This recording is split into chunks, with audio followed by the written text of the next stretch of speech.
By their very nature, charities will hold a range of sensitive and personal data because they're often supporting some of the most vulnerable in our society.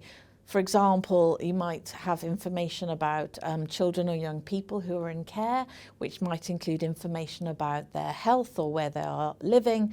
And it's very important that that data is handled really carefully. In addition, charities will also hold details of donors and of staff and volunteers, and obviously there's a lot of financial information in there as well, which makes that data of interest to other people.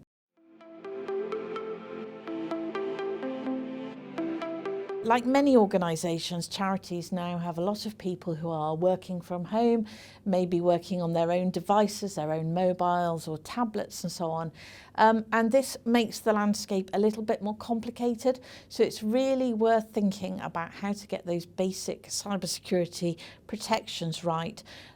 Who is able to access data? How do they access it? How long are you holding on to data and so on?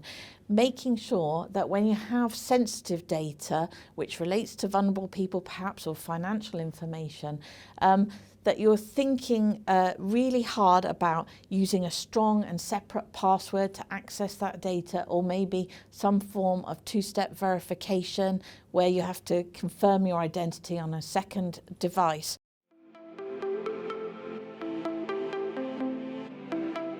We all underestimate the value of the data, and it's really important that we think about how we are using it, how we are storing it.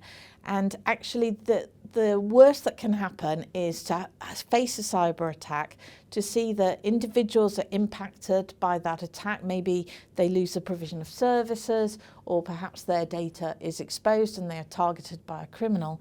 But there may also be a financial implication for the charity concerned, or loss of reputation for the charity, which then could have an impact on future donations.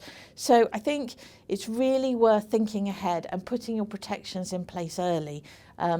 It's not good to wait until the last minute or until you've had an attack before you start to take some sensible steps.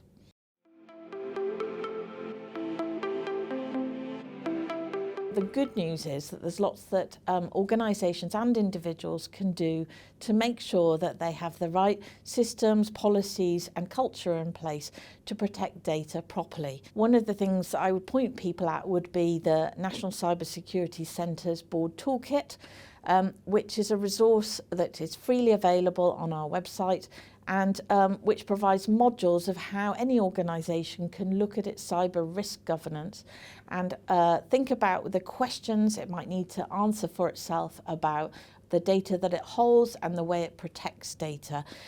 It's in a modular format, and it can be used for discussions at a board level or in a trustee setting.